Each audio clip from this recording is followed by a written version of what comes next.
Xin chào các bạn đã quay trở lại với kênh YouTube Ống Kính Đọc Truyện TV.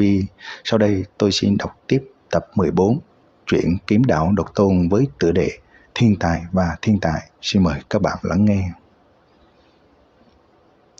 Trừ vấn đề tổng lượng nội khí, công pháp đẳng cấp cao hơn một bậc, chất lượng nội khí cũng nâng lên rất nhiều.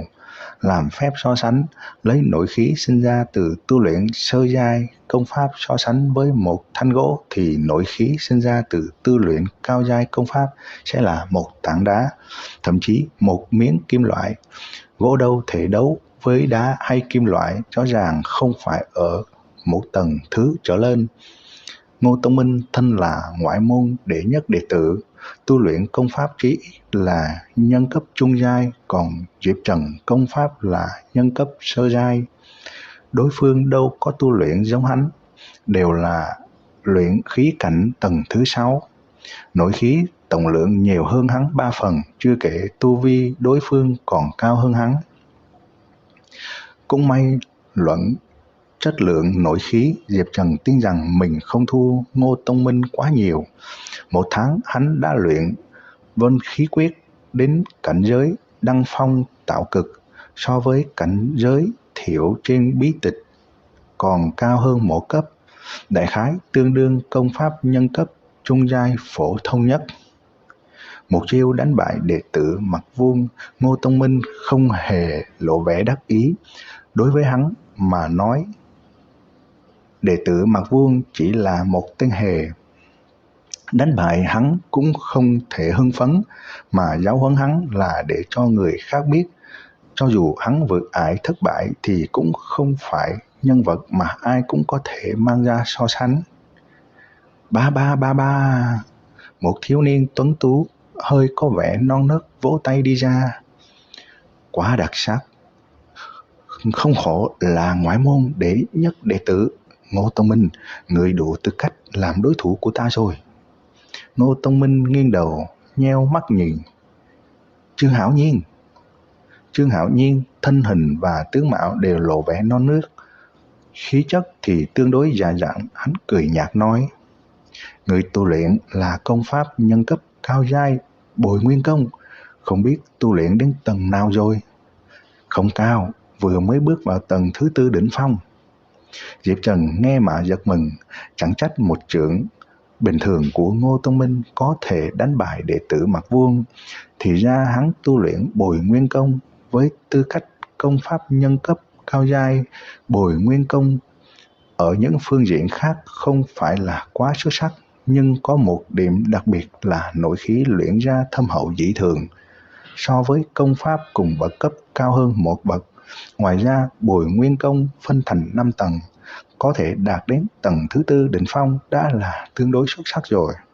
Ai ngờ Trương Hạo Nhiên chỉ cười tự ngạo. Đối với người thường mà nói, người đúng là thiên tài, nhưng ngày này giờ này, người đã không còn là đối thủ của ta. Ngô Tông Minh cười lạnh nói: những kẻ kiêu ngạo chưa bao giờ có kết cục tốt đẹp. Vậy sao? Nói ra thì sợ đả kích ta. Ta tu luyện là công pháp nhân cấp cao giai Lăng Vân Công, nhưng đã đạt đến cảnh giới cao nhất tầng thứ 5. Đây chính là sự khác biệt giữa chúng ta. Lời vừa nói ra, cả quảng trường nhao nhao nghị luận. Quá huỳnh hoàng, công pháp là cảnh giới nâng tầng cao nhất. Trương Hạo Nhiên mới có Lăng Vân Công chưa được 4 tháng, vậy mà đã đạt đến tầng thứ 5. Điều này có thể sao? Không sai, công pháp nhân cấp cao giai thường là phân thành 5 tầng. Người thường muốn đạt đến tầng thứ nhất chỉ ít phải cần 3-4 ngày, tầng thứ 2 cần 10 ngày, tầng thứ 3 cần 1 tháng, tầng thứ 4 cần 4 tháng, tầng thứ 5 cần 1 năm trở lên. Ta nhớ trước đây có đệ tử nội môn truyện tu công pháp nhân cấp đỉnh giai, công pháp nhân cấp cao giai trước kia vẫn chưa viên mãn, mà trực tiếp từ bỏ. Xem ra trên phương diện thiên phú, Trương Hạo Nhiên lợi hại hơn.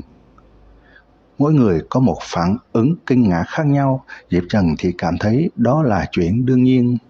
Thiên tài sở dĩ được gọi là thiên tài bởi vì không thể dùng lý thuyết bình thường để phân đoán họ, nếu không đâu được gọi là thiên tài. Ngô Tông Minh cũng không tệ, hắn chỉ còn cách tầng thứ 5 của Bồi Nguyên Công một bước nữa, hoặc là thêm nửa năm nữa hắn sẽ đột phá đến tầng thứ 5. Ngô Tông Minh đúng là cũng là phải kinh ngạc. Nửa năm trước, sau khi giành được ngôi vị số 1 thí luyện Mộc Nhân Cảnh, hắn đạt được công pháp nhân cấp cao giai Bồi Nguyên Công, vốn tưởng nửa năm thời gian tu luyện đến tầng thứ 4 đỉnh phong đã là rất lợi hại.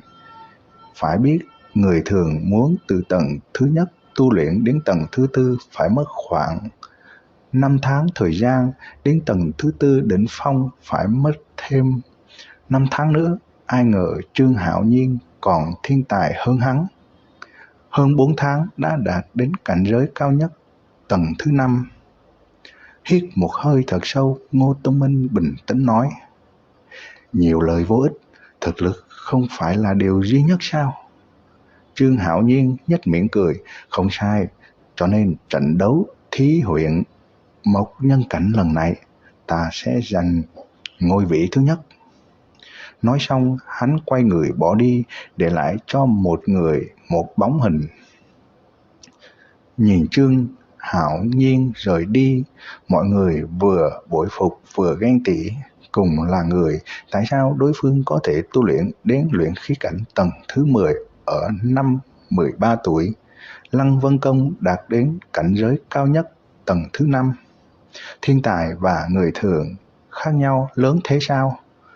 Diệp Trần lắc đầu, quay người đi về phía cáo bài. Chữ trên giấy to như nắm đấm, nét nào nét ấy sắc như dao khắc, chứng tỏ phải do một vị trưởng lão thư pháp cực tốt viết ra.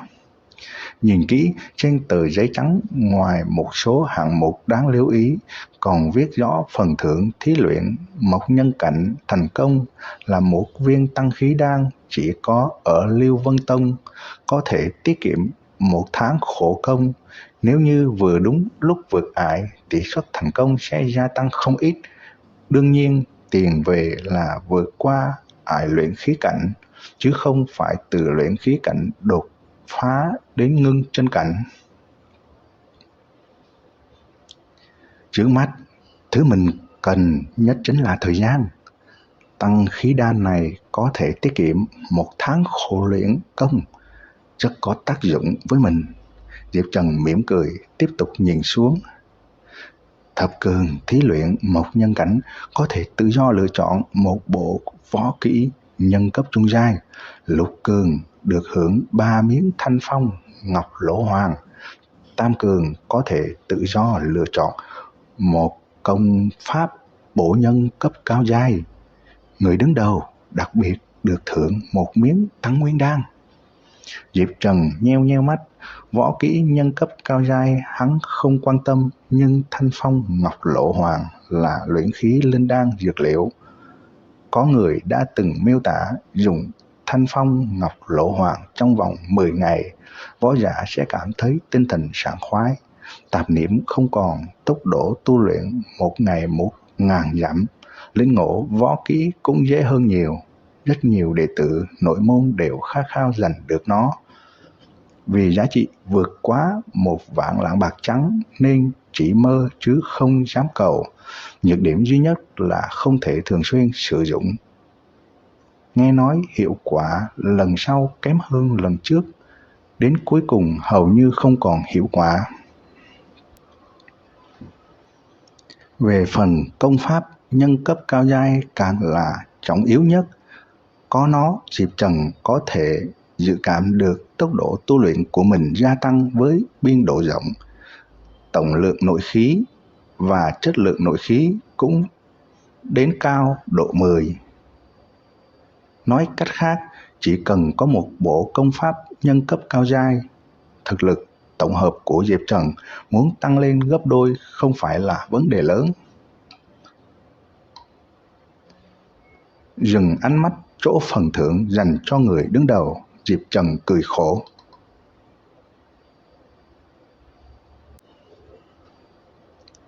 Các bạn vừa nghe xong tập 14 truyện Kiếm Đạo Độc Tôn với tựa đề Thiên Tài và Thiên Tài. Ở video tiếp theo, tôi xin đọc tiếp tập 15 truyện Kiếm Đạo Độc Tôn với tựa đề Khảo Thí bắt đầu. Xin mời các bạn chú ý lắng nghe. Xin chào và hẹn gặp lại các bạn.